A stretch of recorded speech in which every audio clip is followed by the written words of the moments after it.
आज हम chapter number 2 बहुपद एक्सरसाइज 2.3 क्वेश्चन नंबर 5 को सॉल्व करेंगे। क्वेश्चन नंबर 5 में हमें दिया हुआ है बहुपदों px, gx, qx और rx के ऐसे उदाहरण दीजिए जो विभाजन एल्गोरिथम को संतुष्ट करते हो तथा ये कंडीशन है तीनों। यहाँ पर इसको भी देखते हैं, इसके बारे में बात करेंगे। यहाँ पर जो है हम px, gx, qx और rx ये बहुपद हैं, आपको ये पता है। और जब ये बहुपद होते हैं तो इनके बीच में जो संबंध होता है वो होता है यूक्लिड डिवीजन एल्गोरिथम। आप इसके बारे में पहले से ही परिचित हैं। अब यहाँ पर हम कुछ ऐसे बहुपद बनाएंगे, उदाहरण देंगे जो इन शर्तों को पूरा करेंगे। जैसे कि px की जो घात है वो gx की घात के बराबर रहेगा।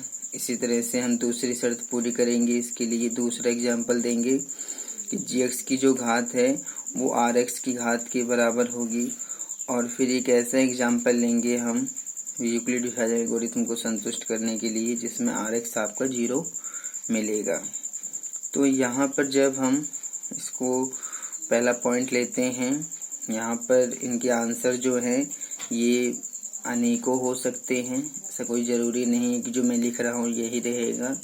इसके आंसर बहुपद के उदाहरण आप कई सारे दे सकते हैं, इससे अलग भी आपका आंसर हो सकता है।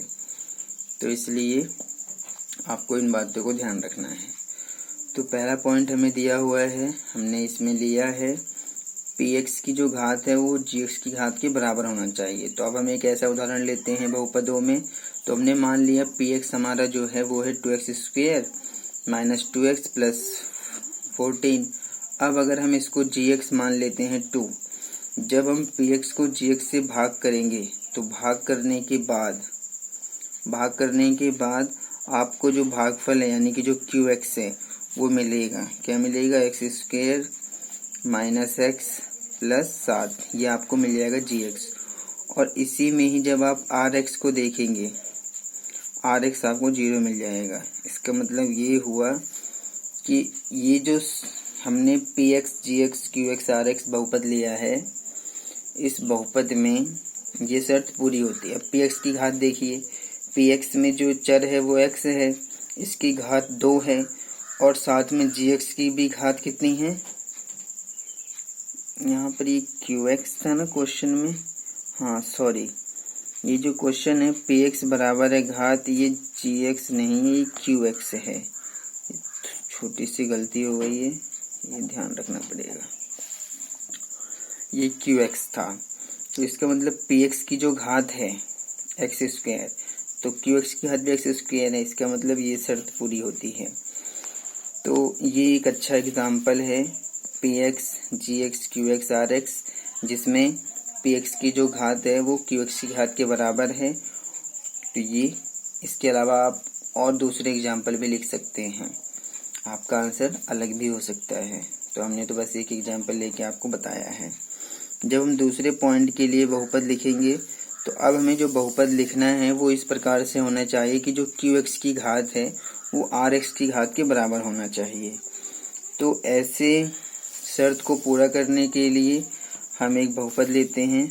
माना हमारा इसमें जो हल लिखेंगे, इसमें हमने मान लिया जो हमारा px है वो इस प्रकार से है x की power 3 plus x square plus x plus 1। तो जब हम इस बहुपद को मान लेते हैं, हम इसको gx से भाग करेंगे तो gx का मान हम अपनी मर्जी से x स्क्वायर माइनस 1 लेते हैं।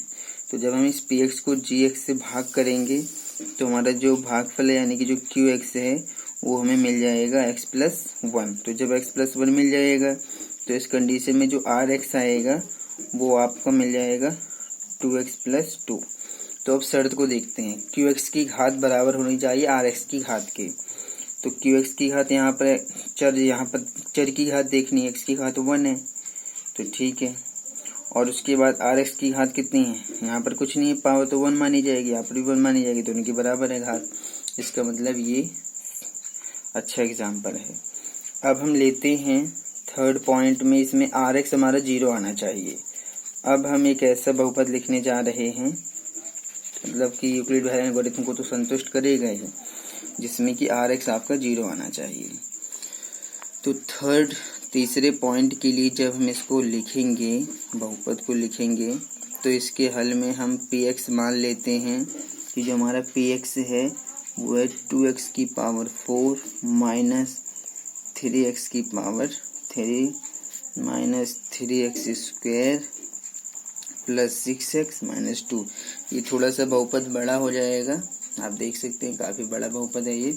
तो अगर हम इस px को, जब हम इस px को gx से भाग करेंगे, मान लेते हैं हमारा gx x स्क्वायर माइनस 2 है, तो आपका जो qx आएगा वो आएगा 2x स्क्वायर माइनस 3x और प्लस 1। इस कंडीशन में जो आपका rx आएगा वो 0 आ जाएगा। इसका मतलब आपकी ये शर्त जो थी वो पूरी हो गई। ये हमने एक ऐसा एग्जांपल लिया है, px तो ये वाला बहुपद है आपका, और जब हम gx x स्क्वायर माइनस 2 से इसको भाग करेंगे तो qx तो आपको ये मिलेगा, लेकिन rx आपका 0 आएगा। तो ये जो हमारे तीनों क्वेश्चन कंडीशन थी, ये हमने तीनों कंडीशन के लिए यहाँ पर एक एक उदाहरण तीनों का दिया है। आप इससे अलग भी और एग्जाम्पल भी लिख सकते हैं। ये कोई ज़रूरी नहीं है कि जो मैंने लिखा है यही एक से एग्जाम्पल होंगे, और भी एक से एग्जाम्पल बनाए जा सकते हैं, ये आपको ध्यान रखना है।